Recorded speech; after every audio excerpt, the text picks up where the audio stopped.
Good evening. Excuse me. Good evening, everyone. It's episode 223. We are revisiting the West Yorkshire mass transit plans via the consultation that Tracy Brabin has just announced. Feels like a fun one. But first, before we do that, we must have a little look at the COVID transport statistics. Let's see what ridership's looking like on rail versus road.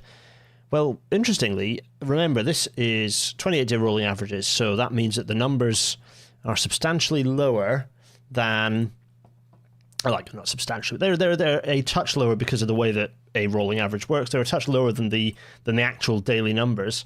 But I can tell you that for rail right now, rail has been at, let's just go back since the start of June, shall we? So since the start of June, rail has been, the average is 97%, max is 102%. So that's the whole of the month of June that it's been at, and the minimum is 94%. So we're sort of up at a pretty high level, and actually that essentially holds true to the start of May. So if I go back to the start of May, we don't have any numbers for July yet, but for the start of May, max is 103%, the 103%, the minimum is 86%. Oh, that 86 is relatively low. That's down on a 13th of May. Was that bank holiday weekend? 86%, yeah, quite possibly. And the average is 96%. So you can see how you extend that back, the number drops. But actually that number is climbing and continuing to climb steadily. We will be, when that number hits, when the rolling average hits 100%, that'll be quite significant. It would be quite nice to see. What will be nice is when we get a month of 100+% figures, because it'll be very difficult for people to argue that the things that are continuing to be argued right now. So,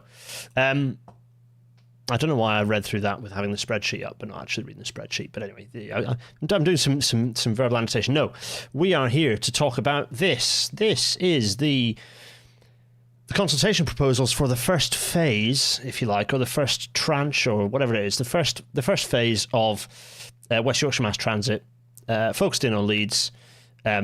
Essentially looking at two routes. The route, what they're calling the Bradford line, which is connecting Leeds with Bradford, and the route through to southern Leeds, to the White Rose Centre, and also they're looking at their consultation options on the line through Bradford, consultation options on the route to South Leeds.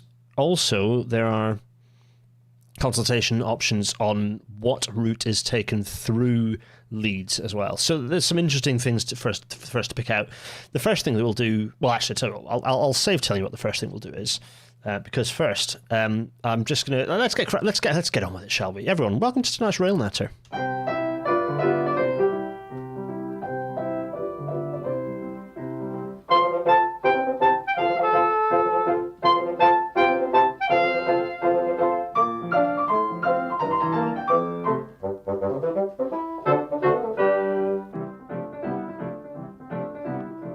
And as the Intercity 225 fades away, oh, look at that. No, we refer back, in fact, to a previous episode, episode 49, way back. Way back within the first year of Rail Natters, was the episode we did on West Yorkshire Mass Transit, when we were looking at the kind of the proposals, the existing conditions and the proposed conditions for mass transit around West Yorkshire and Leeds. So, yeah, some interesting comments. Martha, Laura, hello Martha, friend of the show, Martha in the chat already pointing out some of the obvious things that we might be saying later in the episode about the fact that two routes which could simply use existing lines if the government got its act together with a dedicated fast line across the Pennines. Correct. That's going to be one of the key things that we talk about. One of the things that I think will be a follow up. I'll tell you what. Let's first of all, let's get my enlarged face up here. Hello everyone. Lovely to see you all. There's some chat going on. Let's have a whiz through the chat. We're live. We have sound.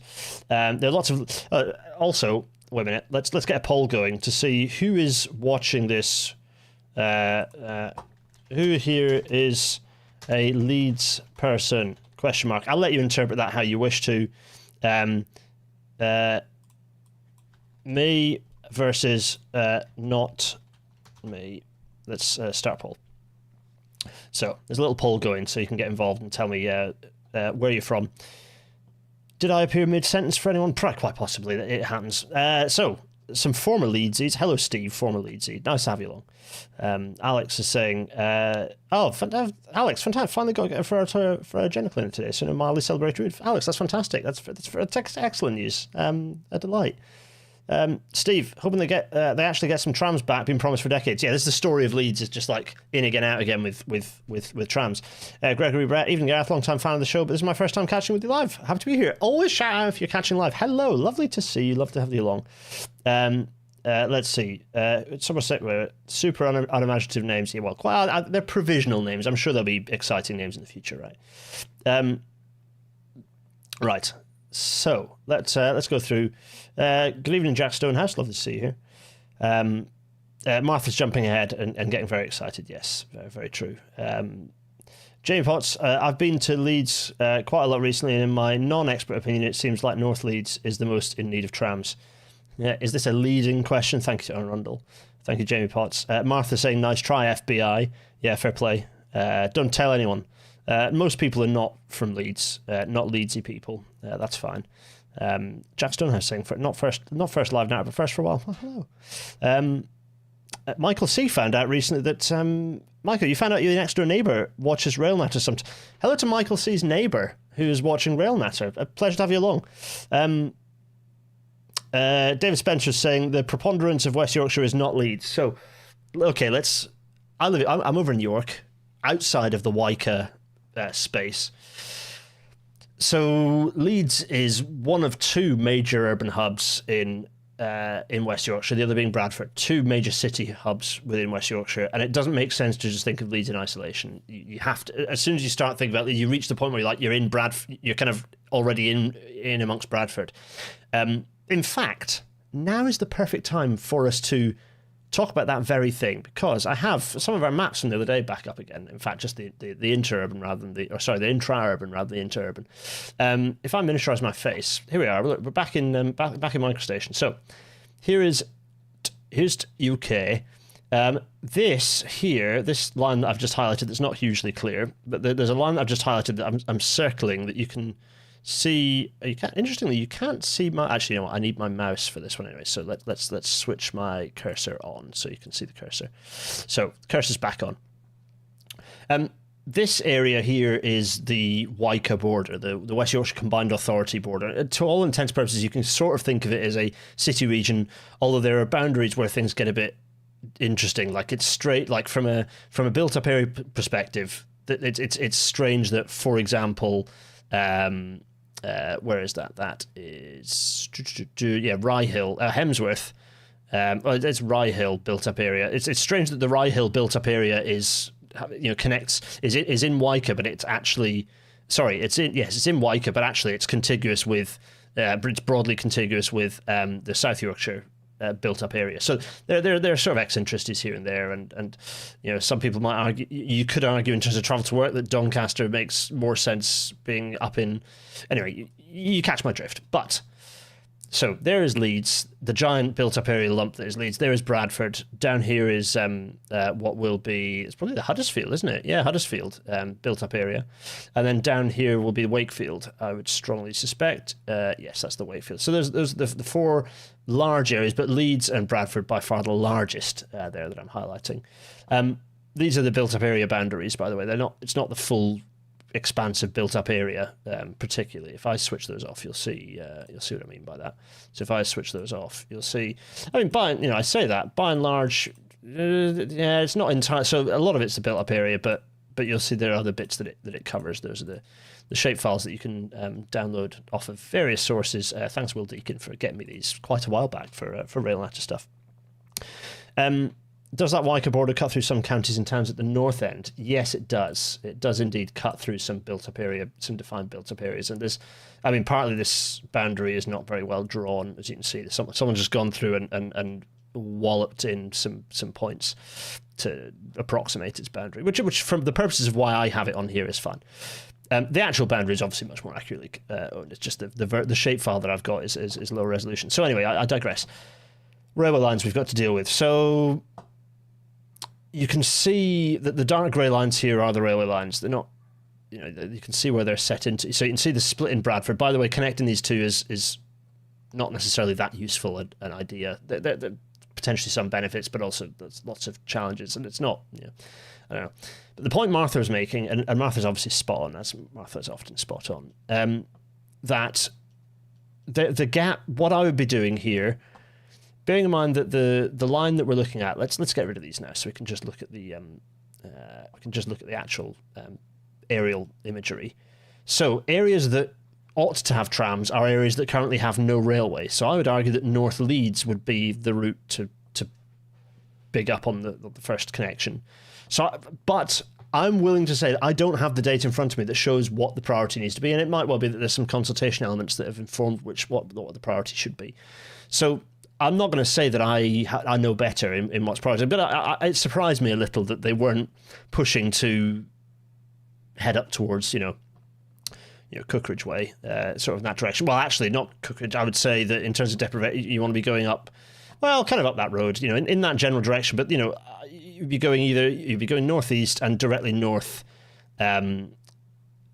Is what I would be doing. The other point Martha makes is, so the line to Bradford here. This line is ripe for being a suburban line. A high-density suburban line. It should not be an intercity route. It should have all the intercity trains taken off it, and it should have many more stations open along its length. It should be fully electrified, and it should be running very high frequencies. Unfortunately, what's currently happening, a major bit of project work, is looking at turning this into the NPR route, which means higher speeds, far fewer local services, and a real mess being made of its provision. Areas where there should be, there's so many areas where there should be new stations popping up all over the place. There should be, you could, by basically popping a station every 2 kilometers along this line. It's a good rule of thumb. A station every 2 kilometers, kind of minimum.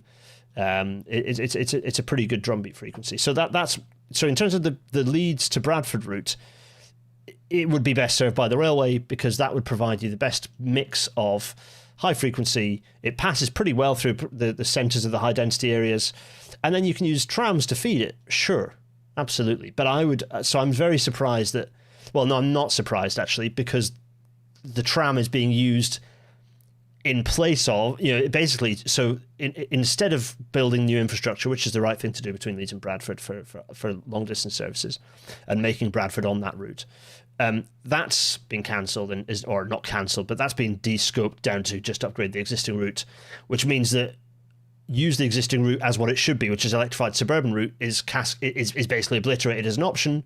In fact, it says in the consultation documentation it's not a possibility because of what is currently planned for this line, which then goes, oh, well, use trams. And this is a similar challenge that Manchester has, is that Metrolink is often doing the work that a suburban railway line should do. Metrolink, running trams, they're slow. They stop more frequently than the length of line that they're operating on. They need to be bolstered by a metro or a suburban rail type technology or type system, and I'd say that certainly in the case of Leeds Bradford, that's the case. We'll get to the routes. We'll go through the routes in a second. I just wanted to talk through what the existing railway line is.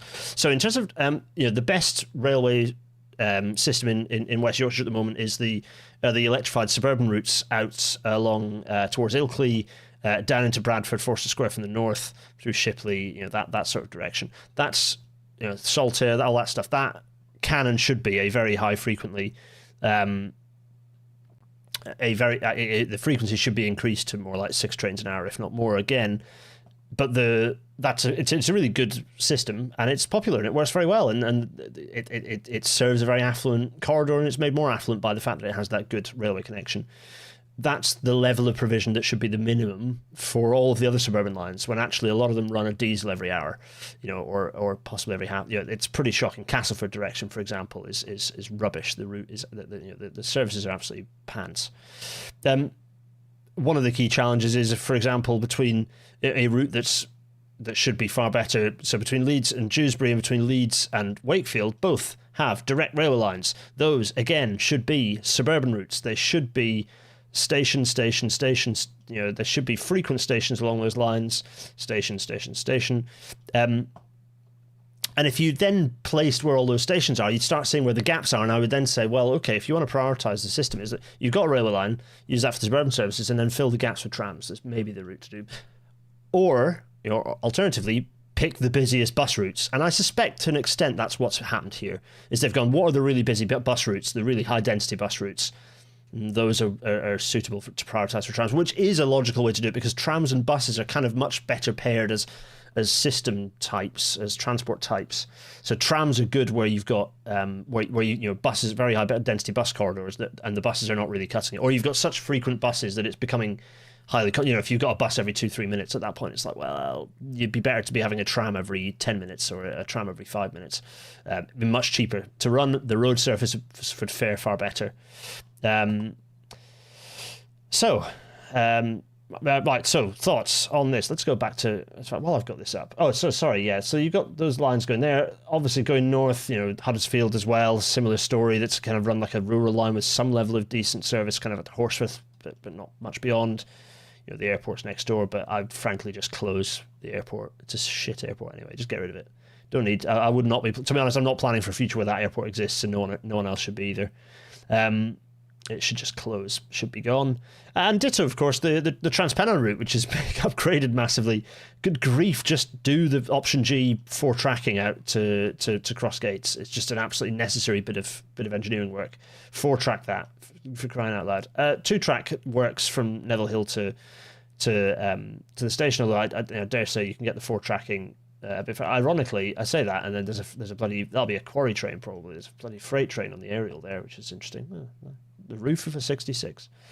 A GBRF one with the blue roof, I think it probably is, isn't it?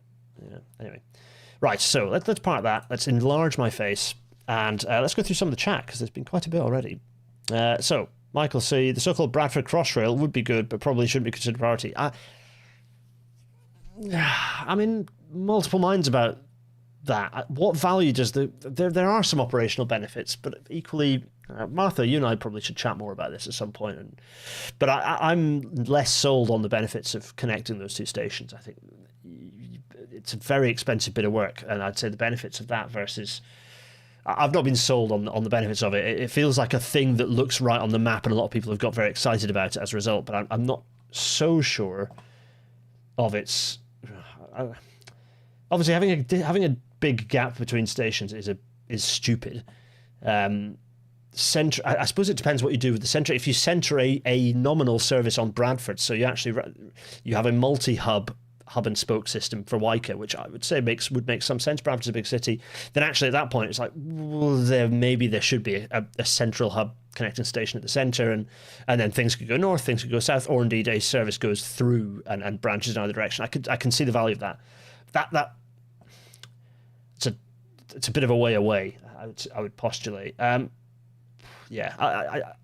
think there are a lot of other things that need to happen first. So that's that. Jane Potts, there's quite a few arterial roads in North Leeds that look like they were built for tram bans. Yeah. Some literally built for trams, as in the work progressed to put the tram there, and then they had to retrofit it back into a guided bus, for sure. So let's see. Let's finish that. End the poll, by the way. That's fine. So some number of people from Leeds, but a minority of those watching. Could that not work for NPR if you 4 track it? 4 tracking is not a panacea with a railway. Yes, to some extent, but 4 tracking also is very complex and expensive. I may be missing something now, but if intercity services are taken off that line, where should they go? Onto a new line. So there's a new line across the Pennines, and we showed it last week. Where that would go. Let's see, what else have we got? Michael C, how much is this tram expected to cost? No idea, but probably the best part of £1 billion, I think, of these proposals. I'd argue NPR skipping Bradford, then converting the Bradford Leeds line to high frequency suburban would be better than trying to use that line for NPR. NPR, or the Transpennine high-speed line should go via Bradford. I think actually it's the right thing that it connects Bradford. So you've got a higher stop frequency than the north-south main lines that have a longer distance. So the east-west lines can have more frequent stops. So you have Liverpool, you have Warrington, you have Manchester, you have potentially Rochdale. Oh, sorry, you have Manchester Airport, which actually isn't just serving Manchester Airport, but it's serving the hinterland Sale and that area, south of Manchester. Manchester, Rochdale, Bradford, then Leeds, then potentially a Parkway station, and then northwards, or potentially eastwards, to Hull as well. So I think it's the right thing to do to put Bradford on that route. Actually, previously I didn't, but I do strongly think that now, given the size. I think Bradford should be on the intercity railway network. But that would still, no matter independently, that would free up the existing route, that existing railway line, to be the high density. There we go. So AP_red is pointing out. Don't forget to at me if you've got comments that are wanting me to read, by the way. So I grew up on what will be the western route, and the 72 and X6 buses are by no means sufficient to bring forth trams now. I mean, for sure, they're like, I don't disagree that, I also don't think it's a bad thing to have tram lines paralleling higher density routes. That's not necessarily a crazy idea, because the tram can scoop people up and distribute them into the less frequent station stops. But I would still prioritise that less than prioritising the mainline route. And actually what you want to do then is have the bus services hub and spoke out of the suburban stations at that point. So AP_red, you'd be able to hop on a bus quickly, or even potentially walk to a new station near you, hopefully on the Leeds Bradford line. Martha, what's Martha going to say? To be honest, there is a case for certain existing lines becoming the dedicated city line where a new rail line is built along the same corridor, but this line isn't fast enough for that role. Yeah, quite. Those routes were hourly or half-hourly paces with mediocre patronage in the past. Electrification transformed the air and wharf valleys. Absolutely did. Smashes the S-Bahn buzzer. Correct, yeah. There we go. Current trains are 4 times an hour, particularly bad for Bramley, where it's 15 and 30-minute gaps. Yeah, it's hopeless. The trains... So on that route, you should be looking at 8 trains an hour minimum. You need frequency, so people can. It's only a choice if people can just turn up. And also, the trains get rammed, absolutely rammed. London's a great example of using buses where there's enough volume for trams. Yep, absolutely. The only planning in relation to that airport should be planning to build houses all over it. Correct. Ironically, a lot of these bus routes are the old tram routes and have the same numbers. Absolutely, Steve. While we're talking about trams, let's just very briefly talk about Bradford's excellent tram and trolleybus network, particularly the trolleybus network. I'm not going to. I should put a picture up, really, but no. Just what a system that was. Go to Saltaire and visit the old tram shed. Nice beer you can have there. Just give Leeds Bradford the Dignitas treatment. Absolutely, Martha. Yeah. Need east-west access to New Bradford Station. Yes, agreed on that. Pythagorean, fully agree on that. Sold on the benefits, not entirely sold on costs of. I'm not sure what Martha's. I'm referring. On the Bradford Crossrail. Yes, agreed. Yes, agreed. Jamie Potts using the current Bradford Leeds line for NPR's worst of all worlds. Absolutely is.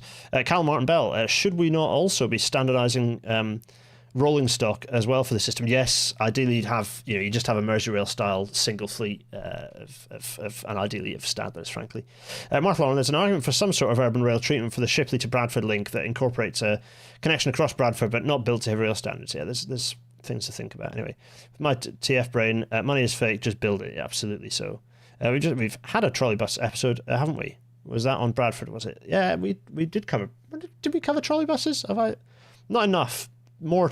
I need to go to the trolleybus museum is what I need to do. Will building the Leeds Bradford tram lock in running NPR along that route? It could do, couldn't it? I hope not, but it could do. The trouble is, by spending all that money on that corridor for trams, it'll be felt like that's the end of the story along there, rather than seeing the right, and including for the intercity upgrades as well. This is one of the. You have to think of the bigger political factors. Like, the reality is, just give West Yorkshire all the money at once and let West Yorkshire decide what it wants to do. But that should include giving West Yorkshire its an urban railway network. And West Yorkshire should be able to say, well, actually, we want that line to be the suburban railway network. Government, you should spend the money on a proper intercity connection between Leeds and Bradford. Would Tyne-and-Wear Metro-style light rail tram train type situation work as lower cost but still capable system? I don't think so. It's not high enough capacity. Leeds. It's really important to press home how big a city Leeds and the wider West Yorkshire built up area is. Big city. It's just a massive city. Trams and tram train are just not high enough capacity. You need the sorts of capacities that a 6-car electric train every 7 or 8 or 6 or 5 minutes will bring, but certainly every sort of 10 minutes, that a 6-car train every 10 minutes is the sort of frequency you need, and the capacity you need on these routes to really drive the modal shift, because so many people drive this area. Right, we did have a trolley bus episode. I just have to go back and look that one up. When did I do a trolley bus episode? Golly, my mind. Sorry, the breeze block that you get hit at the end of every podcast is it's been putting some good work in. Right, anyway, enough on my face. Let us go back to a white screen. So miniaturize my face. So we previously in that previous episode we went through the vision, the 2040 vision, mass transit vision. So that was back in January 2021. Many years have passed. 3 years have gone on, and this has been in again, out again. Central government just being an absolute pain in the ass. We're in a position now where the options consultation has now been released, 2024. So 3.5 years later. Tracy Brabin is pushing this forwards, which is good. Don't get me wrong. I need to caveat this. It's great that this is being discussed, but trams, they have to be like, to just build these two little lines at the speed at which you could build a full metro system isn't good enough. That's the bit that causes me headaches. Now, an underground system for Leeds would be a laugh because everything under it's Swiss cheese underneath Leeds. Also rivers. So I like, it's possible, but it'd be good fun dealing with all the mining activity. But my point is that this is the amount of time that's going to be spent on just one or two bits of tram line is as long as it should be taking us to build a fully built out, heavy rail system, a high capacity railway system, not a low capacity railway system like trams. So that for me is is a little bit galling and a little bit frustrating. Kerr, first time tuning in, went on the Edinburgh tram today, slow and loud. Leeds probably deserves better. Yeah, I mean, trams are great, but they have a purpose. We go to the Not a Metro sorter. They're designed for lower capacity corridors. They're designed to kind of pair up with buses, so they're a step up from buses, but they're nowhere near the capacity that you just cannot get high capacity out of them in comparable capacity to running long trains frequently on a fixed route, particularly if you're not particularly bold with the urban realm as well. So anyway, what we're going to do is it's 1:30 already. What we're going to do is very quickly go through the key points of that Vision 2040 again, just to pick out the salient stuff, so the big picture stuff of the routes they were looking at, and then we'll have a look at the options consultation. To be honest, there's not a huge amount in the options consultation. The geography of which route is being selected is, I don't have a personal view on which is better. I think it's a decision for those along the route and those in the wider area who feel like what works and which connects the different receptors better. I think what I'll do is comment on the consultation document itself and how the information has been presented more than the picking on the routes itself. But I'll give a chance for us to do a bit of discussion. On those routes as we go through. So let's first of all just quickly fling up the West Yorkshire Mass Transit Vision 2040. So this is the document from 2021. So annoyingly split into pages when it should be one thing, but anyway, that's fine. So we don't care too much about the waffly stuff. We're going to whiz through to there we go. Let's whiz. So this is the regional growth picture, which is good. So it's pointing out the receptors. So it's a reminder that the key major receptors, Halifax there, Huddersfield, Bradford, Leeds, Wakefield as the major core receptors. And then there's this kind of quite nice graphic, annoyingly split across two pages. Just the way that I stole this off a website, and it was a website that had it like a magazine viewer, annoyingly. Just provide PDFs, folks. Much better for people who use accessibility readers and other things. Just provide the PDF.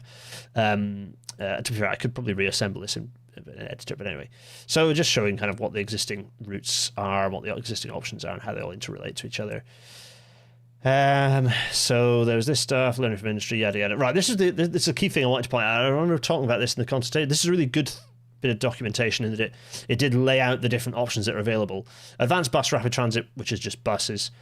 Trams, tram train, which is still just trams, but potentially reducing the benefits of the tram because it's slow on a railway line and doesn't have the frequency of stops. Ultralight rail, which doesn't and won't exist because it's just trams again. What's frustrating is that they didn't actually put forward just enhance the suburban rail or potentially think about new suburban rail, potential for new suburban rail routes. Michael C was just mentioning DLR style systems. That's elevating something on sticks and putting it, building an L is not such a crazy idea, apart from all the people who get very angry about it, of course. So that was a key thing I wanted to pick out.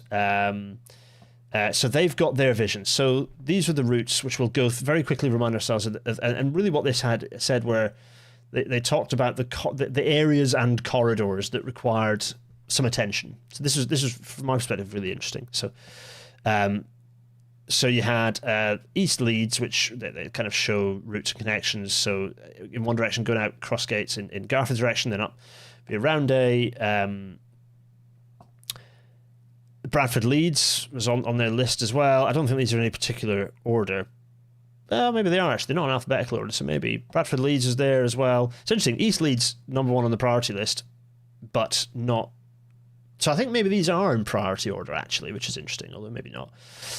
Some form of a priority order, but East Leeds is there, but not mentioned in the phase 1. I continue to be enormously surprised that the East Leeds, Northeast Leeds work is not being progressed. At this point, I just find that really baffling. So Bradford Leeds there, which is being included. South Leeds to Dewsbury there, so they're not actually going as far as Dewsbury. They're just talking about going to White Rose. There, RIP to the White Rose Station. Good grief, that's another episode in and of itself. Bradford Dewsbury, fine. So that's Bradford Dewsbury there on this little bit of the page. Huddersfield to Dewsbury, yes. So that's kind of coming up through here and connecting Huddersfield Dewsbury, and then Bradford Halifax, absolutely, and then kind of connecting up through to Huddersfield, so kind of coming around the back there, fine. Wakefield and Five Towns, really key, what they could do along there. Again, rail could facilitate a lot of that. Bradford and Northwest Leeds, so yeah, that's dealing with all of the areas that have rail, but also joining some of the dots, like also some of the like radial type stuff as well. And then North Leeds, so that's one direction to Horsforth, then Alwoodley, and then Rounday. Okay, so that's kind of the route. So you had East Leeds here, which is the big sort of major prioritisation type situation. The huge population with very little in the way of Garforth is one thing, but also the area that's just totally underserved there, including Cross Gates and also what's interesting is North Leeds with Chapel Allerton is an area that desperately and desperately needs service as well. Rounday also needs to be connected. It's all these parts of Leeds that they're just crying out for better connections. So there's a broad idea here of what that route would look like, and I believe that is part of the discussion about what that line would look like in this consultation. So bearing that in mind. Bradford Leeds there is kind of showing the options. Again, the railway line is pretty decent connection between the two actually. So there we go. South Leeds, and they kind of talk about some of the options available. Although again, they don't talk about just upgrading the existing rail, which is partly a Britain thing because the control isn't the way it is. The control of the rail network isn't looking at being devolved anytime soon, and I have to say, still isn't looking at being devolved anytime soon. South Leeds to Dewsbury. So this is the other route that's being looked at, and then the others as we go through: Bradford Dewsbury, Huddersfield Dewsbury, Bradford Halifax, Wakefield and Five Towns. Five Towns, by the way, is Featherstone, Pontefract, Nottingham, Castleford, and Rothwell. Is that right? The Five Towns.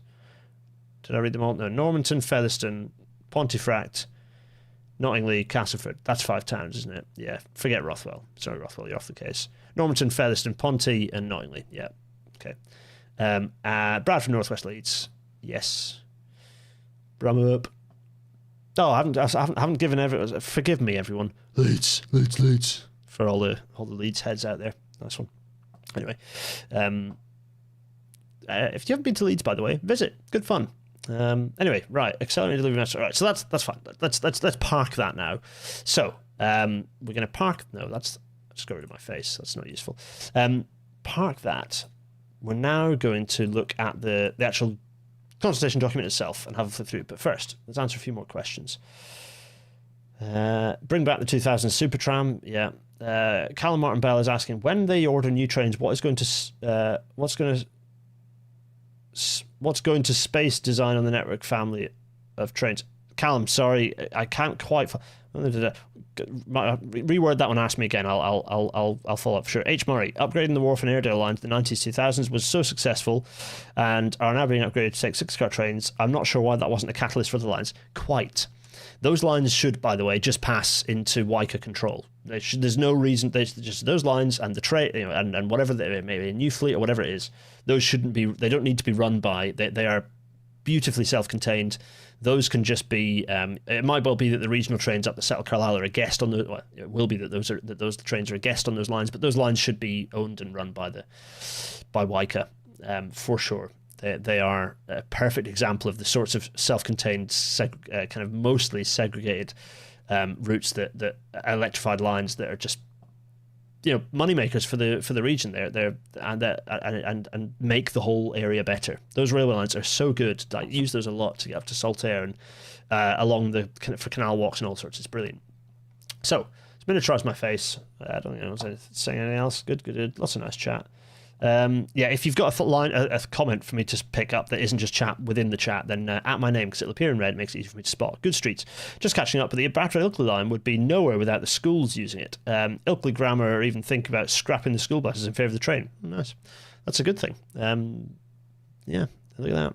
There are only a few trains that specifically run for schools. One of them is on the Oban line, which is fun. Daniel Smith, let them run those lines on the same basis as Merseyrail. Precisely. And to be honest, Merseyrail ought to get the infrastructure as well. But yeah, the infrastructure could stay with GBR, Network Rail, or whatever. But it should be Wyker run services. Those services should be Wyker, and they kind of half are anyway, because they're PTE. They're run by what was the PTE. So it's not that much of a stretch to actually just entirely devolve it. Anyway, right. Let's miniaturize my face and talk about this document, because we've got 25 minutes left. So, phase 1 route options consultation. It's Tracy Brabin. Lovely. Not too fussed about the waffle. But another comment, these are really nicely laid out, clean and clear documents. I think I'm generally pretty a fan of how nicely done these have been. It is worth putting effort into making your documents good and clear, because then they're accessible for people who can get involved. Oh, by the way, another big message of this episode is go and get involved. Callum's question, by the way, was, should they base the new trains on the networker family trains? No, networkers are tired and gone. They're old. I mean, I say that the Crossrail trains, the Adventures, are just networkers, but no, it should be Stadler trains for a start. Any new train should be as close to, if not, should be the Merseyrail Stadlers for suburban services. Those are absolutely, the 777s are excellent. Right, so just a bit of a layout, some stuff about what this is section 1. Developing the proposals, and they talk about what the proposal development is. They talk a bit about placemaking, sustainability. Fine. Help us shape it. So how you actually go and have your say, which is what you should do, by the way. That's the point I'm having, is if you're in Leeds or if these plans affect you, go and have your say. Go and be consulted. So in the next 11 weeks, we want to hear your views on 3 things. Which one of our potential routes for a tram line from Bradford to Leeds you support? Which one of our potential routes for a tram line across Leeds you support? And our proposals for how we will deliver a mass transit network whilst balancing the long-term needs of the environment, society and the economy. So there aren't really any route options for the southern thing that they want to talk about, which is interesting. So anyway, right. So let's crack on. Let's crack on.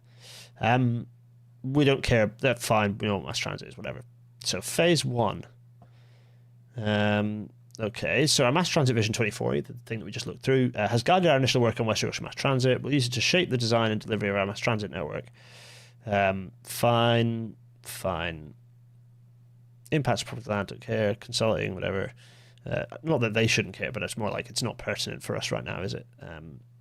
So, developing the Phase 1 proposals. We followed a robust process to develop our Phase 1 route options.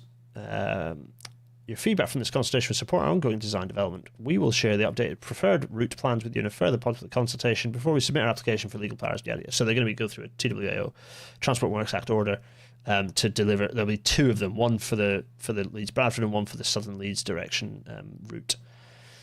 So all these different coloured lines that you can see on screen are the different options that they are consulting, including this thing through Central Leeds as well. So it's kind of this overall shape, and they're calling this phase 1.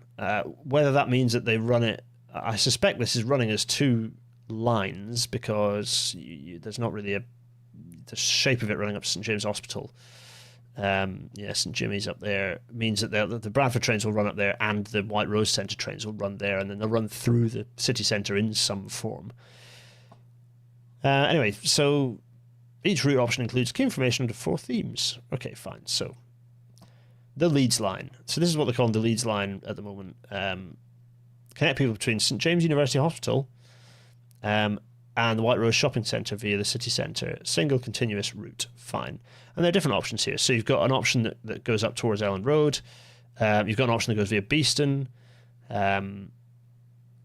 You've got an option that skips all that lot and just whizzes over via Dewsbury Road up to kind of skips all that and lands up to kind of go through the station. They kind of run to the side of the station, and then there's a bit of some different options in the city centre, including a dramatic difference on one of the routes that then links up to St Jimmy's, and then that will continue on into the east of Leeds bits of the railway. So that's kind of the Leeds line overview. And what they've done, and also here's the city centre bit. So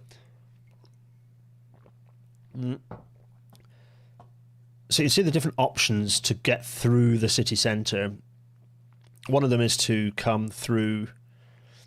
So actually what's happening is they're going, and actually interestingly, there are tram lines buried under the tarmac through the bridge, under the bridge that runs directly under Leeds station, and it either splits. So either it splits and it runs up Park Row, so the kind of pedestrianised bit, and then on Cookridge Street, and then past the new First Direct Arena, is one route corridor. The other route corridor is that it goes via Millennium Square and Leeds Beckett. It's the Poly, isn't it? Via Leeds Beckett, the big weird Corten steel boxy building, around the back of that, and then over to, and then kind of reconnects. They all those two options all go via the First Direct, or next to the First Direct Arena, and then loop round and end up at St Jimmy's. So the other option, the outlier option of these, is so those go through the sort of centre, the core city centre that way, and it arguably would pull the central business district over that way as well. There is another option that goes past all the shops, the kind of the main shops, and is closer to the bus station, although not actually attached to it. That route follows Headrow and then up Regent Street and round. Those are the options there. So that's the city centre options. I don't have a strong view on those. I think probably the routes. I think probably the outlier route is be less preferable, even if it would be kind of useful in a few ways. Running, kind of linking up a few of the shopping areas. Yeah. So one of the interesting things they've done is actually list off those. So that those are 4 different options for the city centre, and they've listed them off. And against each of them, they've gone for the first thing, things it passes close by. So that's quite nice. So all of them pass close by Leeds train station, well, you'd hope, and Leeds and City Square, fine. But the bus station, close-ish, is L4. City centre shopping is L4, so the outlier line, if you like. But the you can see that basically it's listing off all the things that they then join up. There's 4 different options. I think they've done quite a nice job. This quite neatly lays out, so you've got a thing that you think is important to you, you can see if it connects to it and how it goes through. But it also, it also points out what journey times are. Journey times are less important on a tram versus what it soaks up, to be honest. Environment, it goes through some of the things that it'll pass through, conservation areas, but trams make areas better, not worse, so because often they get rid of traffic, so I'm fine. And to be honest, trams make an area cool, so I'm fine with that. And then engineering, there's some stuff there's not a huge amount of detail, to be honest. Not that interested in traffic impacts, because ideally they'd maximise the traffic impacts of the tram.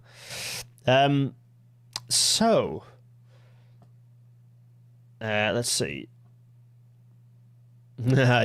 So Owen O'Neill asks a very good question, which is, does it say for each route option the percentage of segregated lane versus fighting it out with general traffic? Tram mixing it in general traffic lane is worse than a bus. They do not point that out, no. Which is a shame, because what they should be doing is, when the tram is on the road, the good thing about trams over buses is that trams force you to muck up the urban realm in a good way.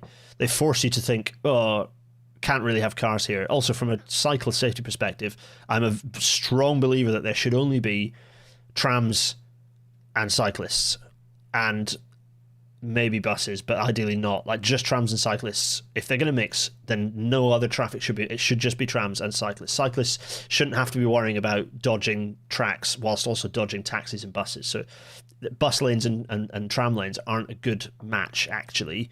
Buses should be having their own separate route. Let alone private like private motor traffic, just that should be yeeted 1 or 2 streets away from trams altogether. But anyway, so that's quite interesting. I think that's quite a good way to lay it out. So then the South Leeds bit, there's some options, options L's, 5s, 6s, and 7s. Here are just different options basically. And there's one option. There's the Dewsbury Road option. There's the Ellen Road option. Via the stadium, and then there's, in fact, both the other options go via the stadium, but there's kind of 2 different options as to what that route ends up looking like, and one of them maximises the shared route with the Bradford line, which is not necessarily a bad idea, but also with trams, ideally you don't do that, because you end up with more intense use infrastructure, and potentially you're reducing the area that you're serving. You're losing a load of stops that other people could be benefiting from. So I kind of mixed feelings on minimising the total length of infrastructure for trams. For railways, that makes good sense, but it can make good sense. But for trams, I'd say no, maximise the amount of infrastructure, because you're maximising how much footprint and how many people can use the system. So again, you've got these 3 routes, and you've got the layout of the table which kind of nicely goes through the things they pass close to, and so on and so on, which I think is good. And then the Bradford line, and the 3 different options on the Bradford line. So one option goes via Stanning Lane Armley, the next option goes via Leicester Dyke and Wortley, and the third option is Leicester Dyke and Armley. So there you go. And I don't have strong views on these routes, to be honest. There's again a really nice table, and there's not an enormous amount between them. I think it's a good document. I dare say people in the chat, you'll have a better understanding. I think they'll have a better. Yeah, shame they don't have the courage to hit town centres. Steve, that's a very good point. I think that's it is a very good point. It's a shame they're not head. The benefit of a tram is that you can do that. And I suppose that's where this comes back to this question of ambition. For me, that this lacks. It just feels like where's the 2040 Vision Mass Transit document? Okay, it didn't talk enough about suburban rail as an option. Although it did actually in the body. If you remember back to the episode, it did actually in the body of the report. Although to some extent it was talking about tram training, but this feels like a retreat from looking more. The 2040 Vision looked at nodes and connectors and linking those up, and brought and to greater rather than lesser extent was talking about the best system, the best solution to link up those corridors, those nodes and connectors, those to serve those areas that we went through. You know, we scrolled through them a few minutes ago. This feels like a bit of a retreat from that into how do we reasonably cheaply get a tram in, and it just it feels like we've lost that multi-systemic, multimodal view, and it's gone back to just like the fact that these maps don't show the railway line on them as kind of, well, not clearly don't show what the railway line and how they'd interact with the railway line. There doesn't seem to be anything. And in this consultation, you have to be careful because they have to have a specific purpose, because you don't want to flood people with information. So I can understand that this isn't going to tell us everything about what's going on. It's really looking at what people's preferences are, and it's also not talking about things like segregation with traffic, because they do just want to keep the conversation targeted on no. We just want to know which route you prefer. Stand up for your favourite route, or get angry about the route you do not like. So I can understand that, but again, I find that a little frustrating. So when they talk about placemaking, they don't talk much about draining traffic off the roads, and you can understand the context because this document was being produced before will have been being produced before the general election was announced. So they'll have been trying to phrase and word and structure this in such a way that it didn't piss off Mark Harper's Sunak's obsession with cars and their kind of culture war side of things, which has not necessarily gone away yet, by the way. Sustainability strategy, whatever. Actually, are they going to look at modal shift driving? Again, this, you have to remember what this is for, and I have to remember what this is for. This is not a next stage of analysis. This is just consultation. So they're not going to talk about modal shift necessarily in this. So it's understandable. Depots and tram stops, fine. So there's discussions about what this will look like. Stops will be located approximately every 300 to 800 meters along routes, in line with DFT guidance. Fine. Fine, yeah, not a problem. Help us shape. So here are the public drop-in events, which, go to a public drop-in event, have a chat with the people pushing the project. It's a great opportunity to just ask some of those trickier questions and say, I want you to be bold. I actually want you to yeet traffic off these roads. I'd be keen for that. Go and say those things. What happens next? We kind of go through consultation, the current options, consultation, stuff about applications to planning inquiry in 27. The intention is this construction starts in 2028, I believe, and that it'll cost about £1 billion. That's such a long time, isn't it? Trams are supposed to be rapid, and yet, anyway. There's a glossary. We also have some appendices that give lots of extra details. So you can go download this PDF, by the way, if you want to go through the data. I'm not going to go through in immense detail here, but these maps show that they're quite nice. These go for each of those options that we had, the L1 through 8, whatever it was, and the B1 options. They're all here. There is some discussion of closures of roads to general traffic, so closure of Portland Way to general traffic. So that some of this information is here that you can pick out, but it's not a hugely detailed explanation. Split track. I'm in two minds about split tracks. I think that for trams, it can work. Yeah. So anyway, the different routes through the city centre, then the routes in the south here. There we go, and then the different Bradford routes here as well. And then there's a fact sheet on option selection, which is quite nice. How do we identify the long list of route options? Well, you start with nodes, key places. You have segments that connect the nodes, fine. You have sections of connected segments, and then you have an end-to-end route. So different options, and you have lots of different options that you can mix and match. A bit like what I was showing last week on a countrywide scale, on a kind of a much macro scale, where you have different. I have lots of different braided options available to me for my different high-speed routes, and then you kind of pick which ones you believe are the right option between them. And sometimes often is the case that they kind of merge together at points and then split back off again, and that gives you an opportunity to pick and choose different options and mix and match a little bit. Benjamin Pine rightly, I think, points out, and I'm going to come back to Big Face for questions in a second. I think the phase 2 will make or break the network. Hopefully these 2 lines will be the backbone linking up future lines serving areas that need it most. That's my optimistic take. Yeah, quite reasonable to make that statement, Benjamin. I suppose again, it comes back for me to ambition. It comes back to the lack of integration with the rail network. It comes back to my frustrations about the fact that the Leeds railway network, the railway network around West Yorkshire is just being used wrong for all those long distance services, including Transpennine. The Transpennine route upgrade really should be seen as preparing the line to become in the future a high density suburban route, rather than what Transpennine are actually going to do, which is use it for a lot of long distance services and not necessarily provide much of a benefit for local services. That's not entirely true, because electrification will make it easier to run services among each other, but I think you know what I'm talking about. Anyway, right, so, and there's some more stuff about the routes. There's a bit more discussion about the route development here, which is quite interesting. So there's a bit more explanation for people who want to get into the chewy stuff. Talking about communications to stakeholders and so on. Some stuff about environmental fact sheet. Mitigation hierarchy, avoid, minimize, compensate, yep, fine. And that's for environmental stuff as much as it is for the locals. And there we go. That's the document. So I'm going to answer a few more questions before we crack on. In fact, what I'm going to do is miniaturize my face and say, look, what are you? I'll answer some questions now, and then maybe pick up some scraps towards the end. What are your thoughts? For me, I'm glad that progress is being made. It doesn't feel ambitious enough, and it doesn't integrate well enough with, or talk assertively about taking on bits of the rail network. And I'm also puzzled by the fact that the big gaps in Leeds aren't being served. It feels like areas that could be served more quickly with better local rail services aren't. So I suppose that's what I want to say.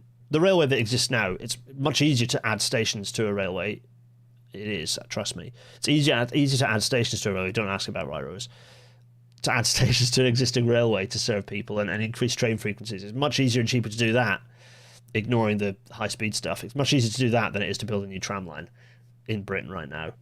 So if you're wanting to serve these routes, I would have said Wyker arguing to just improve the density of the service on those existing railway lines would be a better move, and then concentrate on the new tram construction on areas that have no railway of any kind. That would be my view. Anyway, right. Let's go big face and answer some questions. So, here we go. Let's see. The most important thing is to phase the build so that as soon as one bit is completed, work start on the next bit across all disciplines. That way the team stays together. Yeah, it has to be a rolling, localized delivery program. Absolutely. Let's see.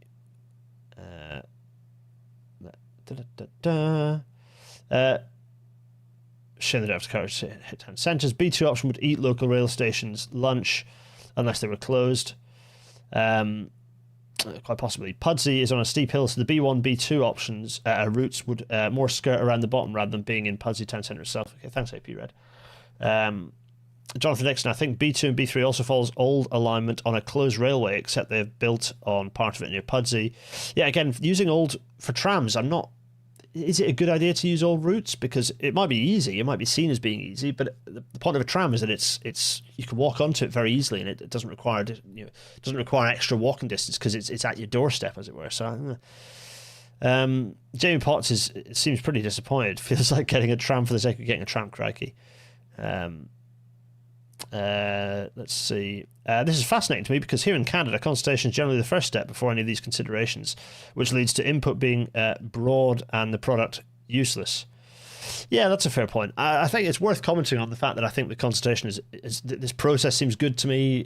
The actual broader political decisions to one side, the process seems good. The simplicity of the question, which is basically which route do you like? I think that's good. I think it's a good consultation. I'd be keen on other. There are lots of consultation experts out there who might have different views, but it feels good to me. Broad and useless early consultation isn't necessarily so helpful. It's good if it's targeted right, so it's broad, but it's giving it's part of broader discussions of what do you want out of the transport. What are the transport challenges you face? That can work. But the stuff from what are your personal problems asked to the whole city, it's not so useful to then consult between. It's useful to get comments on the plans as they develop and having open consultation as the plans develop and so getting thoughts on the Mass Transit 2040 vision document, which they did do, was a valuable process. But then when you get to this stage, it's much better to have a targeted this route, which you prefer. Which one causes you headaches. Harry Harrison, planning on going to a consultation. What do you think? Planning on going to a consultation. What do you think the best thing to do is? Totally agree that we need suburban rail rather than this. Is it too late to express that? No, it's not too late to express that. I think expressing your frustration that the existing railway isn't being used and exploited, and see what their reasoning is. They might have an answer. See what they say. That Appendix 5 is quite damning. They strike out various locations. Interesting, yeah. Jamie Potts just feels like they're going for the wrong routes. Aidan G. Some recent news on Wecker preparing to give the nod to tram route studies. Whilst I would have preferred light metro, it's nice to see something might finally come to Bristol as well. Yeah, I need to pick up the West of England Combined Authority. I need to pick up the Bristol documents and see how that's progressing. Aidan G, do keep us updated in the chat with how that goes. My friends in Armley live pretty much next to a railway line, and yet there's no station anywhere near. Adding more stations would be a start. Agreed, Morgan Jules. Absolutely. Let's see. Thoughts that it's very unambitious and is Gregory Brett, by the way. Thoughts that it's very unambitious and is projected to take way too long. The fact that this has no mention of existing rail infrastructure isn't great. I can understand from a consultation perspective why, but it is strange. It just feels strange to overlay tram line onto an existing suburban railway route that should be getting services bumped to look more like the locally ugly stuff. Bulcher-Groys, in hindsight, was it a mistake to convert heavy rail lines to Metrolink in Manchester? Oh, 100% it was. That mostly happened because, well, one of the contributing factors to that was because they didn't want to renew the old electrification equipment. That it should have been that should have all been 25 kV and it should have all been suburban rail. Metrolink doesn't provide the capacity, doesn't provide the speed. And it's the same is true in West Yorkshire. These are big areas, high population densities, high populations, but spread out. You need both speed and capacity. And trams don't deliver either of those, unfortunately. They're fantastic for soaking in, saturating in people onto an overall transport system. Trams absolutely have a purpose, and just as buses do, they have to fit into the bigger picture. And we shouldn't be trying to get trams to do things that trains should be doing. Likewise, just as we shouldn't get buses to try and do things that trams do.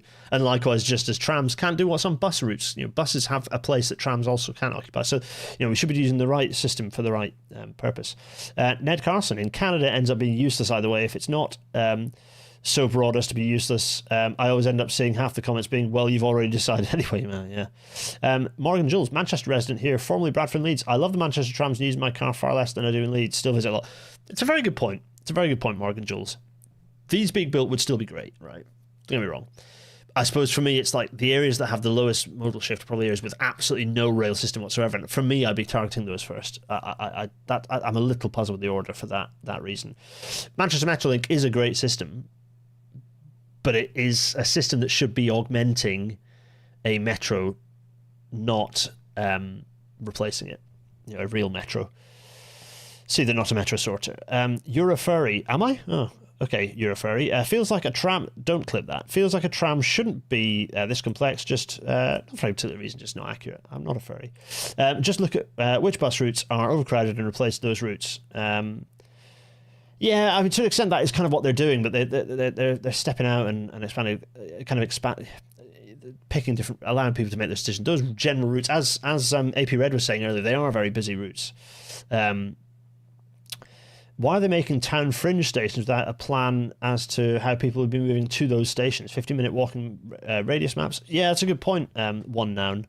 Yeah, possibly. Again, got to remember what this document for. It's specifically for consultation, but it'd be interesting to understand that, yeah. You'd hope that everything is within a 15-minute access route. AP Red, is there a planned rail network penciling your ideal West Yorkshire transport network, assuming no financial hang-ups? There will be a... Yes, I will be doing one similar to the Sheffield. I'll probably do the Sheffield one first, but there will be a Leeds one as well that I'll do at some point. Similar, talking about what you could do with the existing rail network and how that might look. I probably won't do what the tram network would look like on top of that because, frankly, it's a lot of work for one Muppet to sit and do. Mr. Guy Snails, any chance we'll get a QGIS episode? I'm looking to level up my crayon skills for public consultations, and QGIS looks like the right open source semi-professional tool.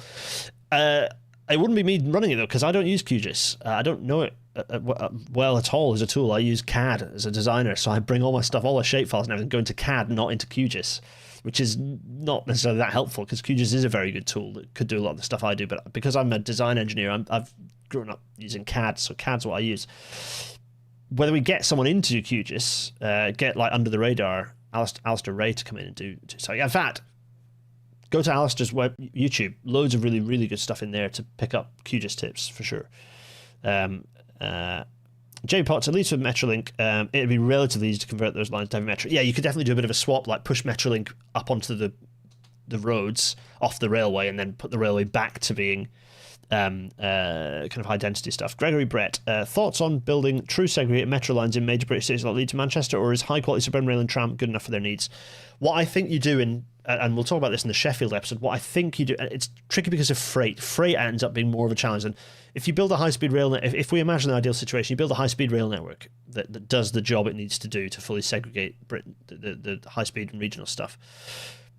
The challenge is actually in that there's a lot of freight that still uses the existing network, and there's not enough network duplication to keep the freight away from the suburban stuff. So I think what to do is build a suburban system that isn't fully segregated, but ramp those frequencies up as other services ramp down, and potentially think about alternatives to the way freight moves. So whether that's 4 tracking to allow dedicated freight routes, or whether it's you have a bi-di single freight route and 2 tracks for the metro.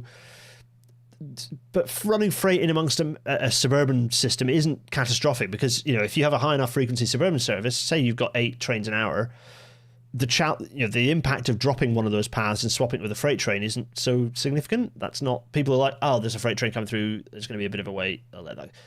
But there's a safety element, of course, with freight coming through. If you've got busy platforms, freight running through is not ideal. So there are challenges on that front. But I think the way you do it is by starting with, how can we improve the suburban, segregate the high speeds, the long distance stuff off, really bring the operational,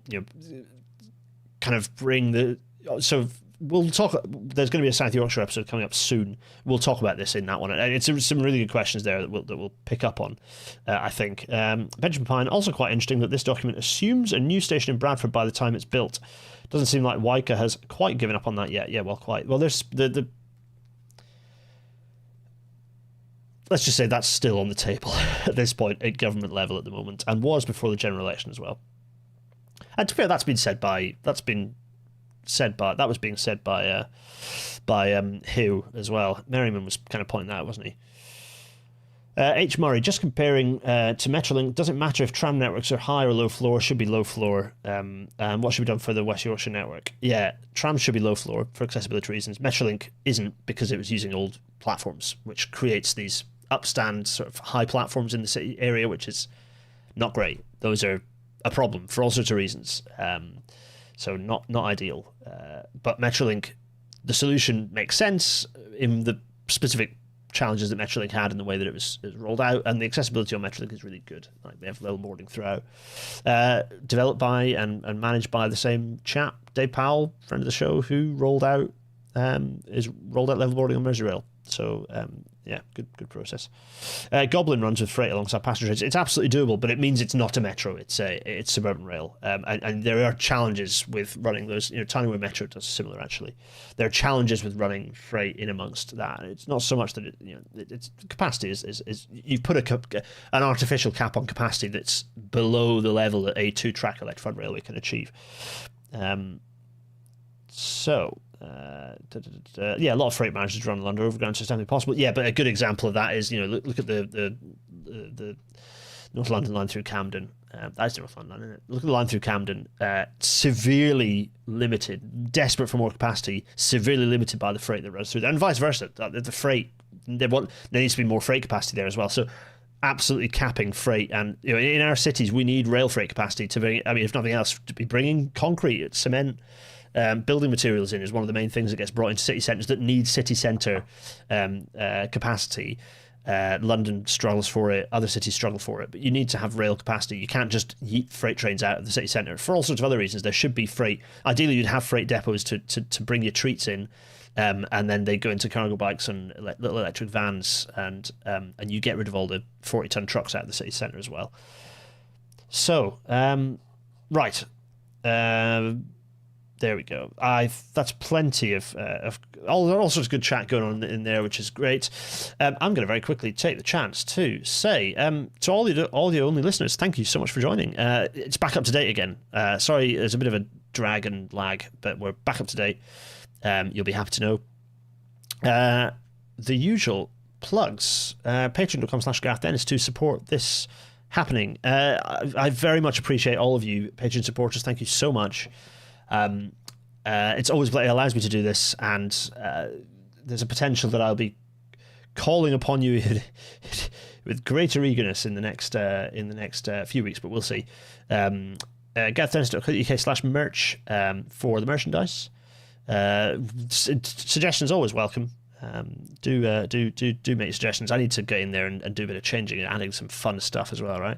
PayPal.me/Gareth Dennis for loose change and abuse. I do pick up your comments, by the way. I won't read people's names out who drop comments in there, because you might not want to be named. It's very kind of you to, but there's someone who drops in a regular bit of penny here and there through PayPal, and is prominent in industry. Shout out to you.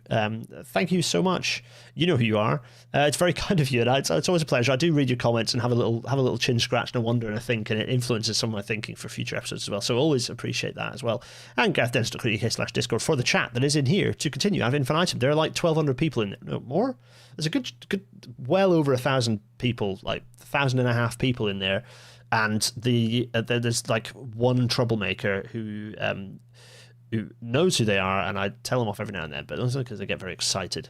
But it's a very, very happy and peaceful and pleasant place, and it's a joy that it continues. And I don't mind you pinging me in there as well. I am in that Discord server. You can come and say hello. It's not. There are patron exclusive areas, so you get benefits if you're a Patreon person, but most of it happens out in the open, all good fun. Okay, well, yeah, why not? Okay, hi Bentley. Yeah, thanks. I forgot to delete the slide from last week. Yeah, but yeah, Bentley, thanks for letting me do some can stuff again. No, briefly, in about 20 minutes, we're going to be going back into GTA 4. Last week, no, not last week, on Monday night, I tried a new thing, which was that we just go and explore the public transport in Liberty City in GTA 4. The computer game. There are other things for us to explore, though, including potholes, including their bus system, which you cannot ride on. Boo. And also general walkability and urban fabric, some architecture spotting. We're going to definitely have a look at some of the bridges and judge what condition they're in and whether they look messed up. We're going to go and have a look if the suspension bridges actually work properly. All that nonsense. And also have the inconvenience of also having the game storyline inflicted on us whilst we're trying not to ever have a car or steal a car or indeed break any laws outside of missions. Let's see how successfully we can do any of that. So in fact, Monday was we were talking about our dear Serbian train spotter and kitting Nico out accordingly, and tonight in 20 minutes or so we're going to talk more about taxis. Are taxis public transport? I'll come and join an engineer place. It's a very relaxed chat. We ended up talking a lot about mental health and a few other things in the last episode. It was very nice. It was a really nice, relaxed, leisurely discussion of all sorts. It was very nice. So that's tonight. Next week, though, yes, of course, we're talking about HS2 again. What's left of HS2? Yes, we're going to be flicking through the latest NAO report. The National Audit Office report came out, was it yesterday or even today, maybe? Some very interesting things pointing out what a mess Sunak's government has created. Very good chance for us to just put our head in our hands there. But just to get a clear picture of what's going on, I've been a bit waffly about what the state of things are. The NAO are not waffly. They've been pretty clear about how things are. NAO always been a bit sceptical of HS2, but it's a good skeptical eye allows us in this instance to get a clear picture of what's going on. So this should be a worthwhile episode. Actually, I'm not. We've got a good loads of questions there. I'm very pleased. Lots of people throwing GTA references now. Am I going to lose to my date at bowling again? I did indeed lose to my date at bowling. That's fine, Yes. So, Rigor Mortis 69, about halfway through that report themselves. Lots of good stuff. Everyone, that's been great. I've enjoyed going through that. Hopefully, that was useful for all of you as well. It was a classic reel out of that one, wasn't it? Really, everyone. I'll see you. I'll see you next week, if not in quarter of an hour. But an absolute pleasure, and see you next week. Cheerio.